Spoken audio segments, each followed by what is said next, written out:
Who's a silly pony? You're a silly pony. Who is you is Applejack. Ha! I know I saw something. Ah! Aeon, why? Why are you here? How did you even get my address? So you are this Keychi pony I've heard so much about. Yeah? Why are you looking at me like that? People have been right. Totally Rule 63.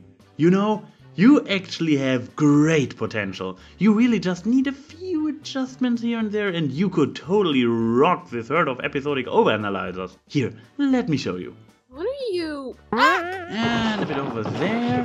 Now to just move this one up a bit and voila! The perfect pun-producing plagiating pony ponderer. You are welcome. Ah, jeez. What the hell? What did you do to my mane? Where's my sweater? What's on my butt? I need an adult. I am actually one of the oldest community members. 10 minutes later. Do you know how long it took me to wash out that hair gel? 10 minutes, it just said so. You leave the fourth wall alone. No promises. What do you want anyway? I simply need to check out those clone rumors. And there's also the thing that apparently I still need to review at least a handful of episodes this season, unless I want to get my senior Branalysis card revoked. So, you're saying you want to review an episode with me? Well, I'm already here, and I've been told that Trixie is in it and that Twilight actually gets challenged in her role as a teacher. So I figure it can't turn out too bad. Well, I have the Twilight and Trixie episode right here. We can watch it together if you want. Well, if you hadn't used magic, you'd have heard me say, this plate represents your head, this spoon is your heart, and the knives are sharp. Always be careful with knives. Why does she sound like she's talking to an elementary school kid? Not to mention, this was really the lesson she had planned out? The spoon is the heart? I must have missed the friendship lesson in the first season where this analogy came up. But hey, the intro gags have a history of being silly. I still say this could work. Maybe. I guess I'll give it a chance. Well, the whole point is for you to bring a new friend. That way the princess will see for herself just how far you've come. And how good a teacher you have.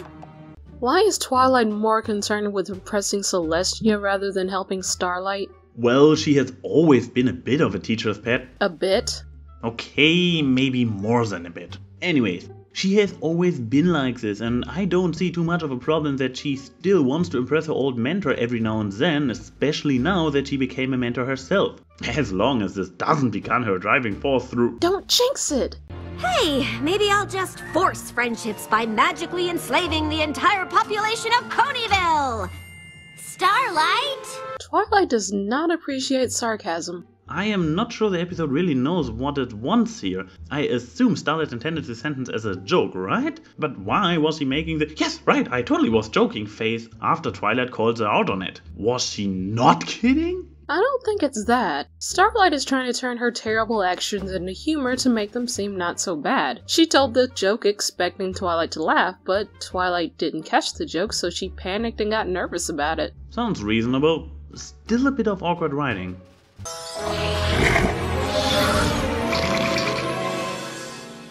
Yep, you did something! Whoa! What's happening? I feel really weird. I'm talking so much, and I'm so articulate. Wasn't he just as articulate when he was cross-dressing? Not sure why he's freaking out now. Well, he was in character back then, and while he is putting on his persona, he can act out more freely and still feel comfortable, unlike when he is himself. Kind of like you, AY. Shh! Don't break the illusion. But hey, this was actually a fantastic scene. You see? Told you this episode would be good. Well, maybe I was wrong. It's kind of interesting to see that Starlight still doesn't quite see the line between right and wrong yet. She's more interested in results and thinks that breaking the rules to get the results is totally fine. It makes her as a character who is literally studying friendship more believable, because we see that she even has basic rules she needs to learn. Not to mention AJ was just amazing in this scene. Okay, this has nothing to do with actually reviewing this episode, but don't you think this expression looks like something made by Animated James? Stop stressing! Stop stressing! Man, she has some real anxiety issues. They're even worse than Twilight's. But I think every pony knows about my past.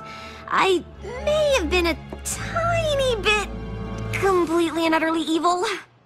Complete and utter bullshit. Who talks about themselves like this in a serious way? Especially since it is simply not true. Tyrek was evil, Somber was pure evil, even Luna with her Eternal Night was evil. Starlight, however, was just a spoiled brat who didn't know how to write a letter to keep in contact with her friend. And another thing, no one in Ponyville other than the main six and the princesses even know who Starlight is, unless she goes around telling everyone she meets that she's evil, which might actually be the case. Why is she so scared? Now that you mention it, she did the same thing with Sunburst in the Crystal Empire. The only one calling her evil all the time is she herself. We've had our differences. What matters is Twilight gave me a second chance, and I appreciate it. This is not at all how their last meeting ended now, is it? I know. If I remember correctly, Trixie apologized after being freed from the control of the Alicorn amulet, and Twilight forgave her back then. There was no animosity or awkwardness back then, so why now? It makes it seem like the last episode didn't even happen. Yep, looks like they're retconning the conclusion of Magic Duel in order to provide a foundation for this one here. Huh. That's actually not a bad idea. If you pretend as if the end of Magic Duel didn't happen, all of a sudden Twilight's paranoia and Trixie's jealousy makes a lot more sense. However, Trixie's mini-redemption did happen. Therefore, she being all evil glares, and especially Twilight, the Princess of Friendship who just took on some pony who was literally about to destroy time itself, being so vindictive doesn't make sense. This episode isn't looking so hot now, is it, ANY? Looking back at Twilight's past behavior, she's always been paranoid and unforgiving about ponies that aren't nice. Think about it. Canterlot Wedding, Three's a Crowd, what about Discord? All of these episodes had Twilight being paranoid without giving anyone a chance. It's just that this is the only time where she's actually been wrong, and the only person to call her out on her past behavior was Discord, while Celestia just told her to trust in her instincts. Well, I still have hope for this episode. But whatever she did, you've forgiven her, right? Of course. It's just, she wasn't the nicest pony. Oh, screw this! She wasn't the nicest pony? Fucking seriously? First, what kind of kindergarten level writing is this? Second, have you ever taken a close look in the mirror or at your friend's Twilight? On your worst days, you did stuff on a similar level of nasty. Putting your hoof down, may the best pet win, bridal gossip, lesson 0, the Ticketmaster, look before you sleep, mystery on the Friendship Express, bets, thanks for the memory, and of course the mysterious fucking mare duel.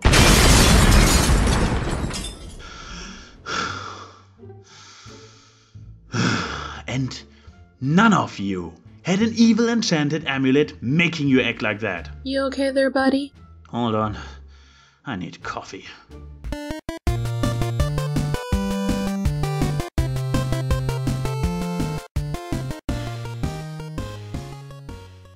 Well, you did say any pony, and I just assumed that you'd trust me to make my own friends the way Princess Celestia trusted you. Oh great, and I returned to Starlight having been turned into a passive-aggressive teenager arguing with her mom before running off with the bad girl. But Mom, I want to hang out with the cool kids. What is this? A Disney original movie? You're right. I trust you. Just be back in time for the dinner. So, how's it going with your new friend? Great. Thanks for asking in a completely not creepy way. Finally, some pony is addressing it. You mean besides friendship is witchcraft? Starlight, I'm just trying to look out for you. No. You're just trying to look out for yourself so you don't look bad in front of Celestia Sensei. Trixie was right. You're not really giving her a second chance. I wonder what that says about how you feel about me. She has a good point. Why did Twilight even agree to be her teacher if she didn't trust her at all? And this is a crucial point where Twilight actually lives up to her title and sees and understands Starlight. Oh, now he'd be perfect! You were saying? Never mind. They dumbed her down so much for this episode. Which one are you talking about? The former leader turned teenager or Discount Celestia? You need to be more specific with so many dumbed down characters around. You're the first pony I've met who has any idea how I feel. Your secret's safe with me. Magic props, brainwashed crowds. That sounds very dangerous. Can I vent for a minute?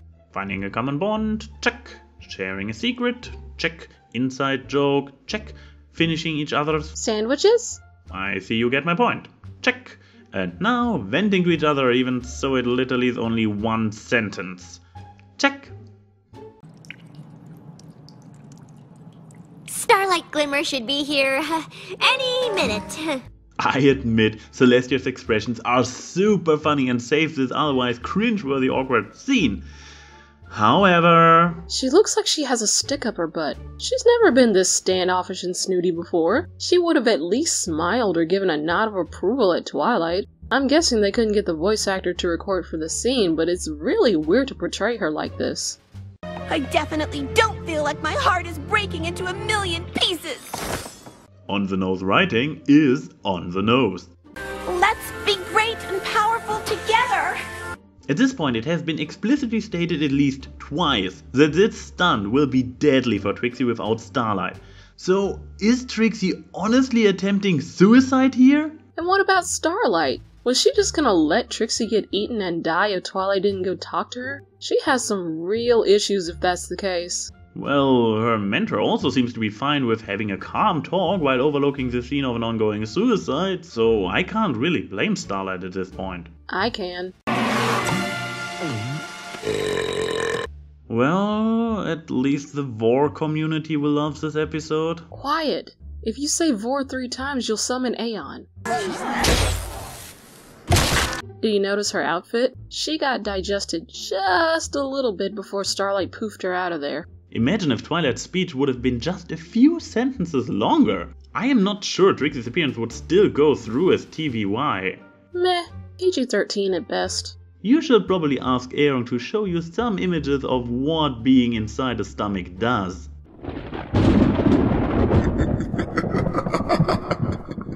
That's it? No more Vor jokes, I'm done! Thank you, Princess. I just don't get it.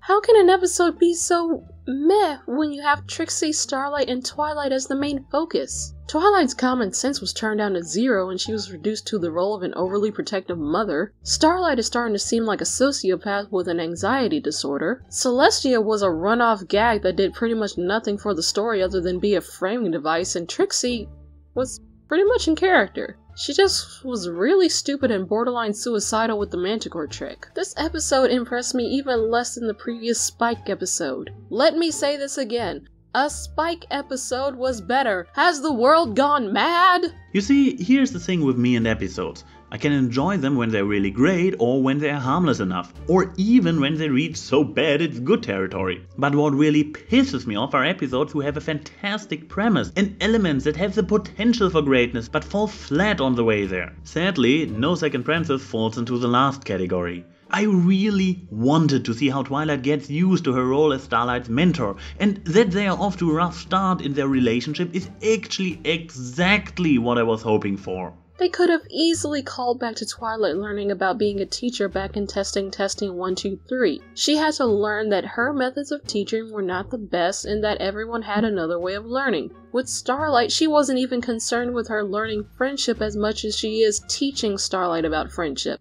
Twilight is oddly egocentric. You would think she would at least try teaching Trixie about friendship along with Starlight. Oh, and while we are speaking of Trixie, I am one of those Trixie fanboys who have a special place for her in our hearts, even though she barely ever gave us much to work with canon-wise, and the thought of her returning as the center figure of an episode makes me happy. With me being so enthusiastic about the elements going into this episode, seeing it handled so poorly makes me kind of angry, I have to admit. The writing in this episode was weak. I don't want to call it bad since there have been good moments and funny jokes, and when the characters have not been flanderized for the purpose of the plot, especially the later interactions between Starlight and Trixie have been really great. However, the way there felt so unorganic. As an example, I pointed out previously how Nick Convalone basically squeezes in as many bonding moments as possible like he was working off a checklist. As a consequence, so much dialogue felt artificial and on the nose. Add to this what you said about the characters themselves and you can probably see why I can't honestly call this a good episode. I would say it has enough good stuff going on for it to save it from being bad,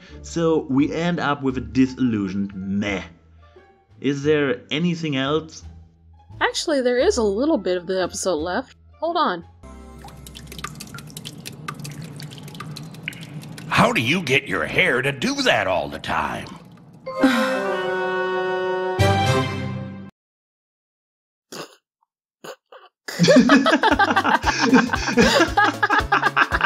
Cranky and DJ Paul 3 OTP. I love this episode. Best episode ever. Cranky best pony. Hashtag don't tell Matilda.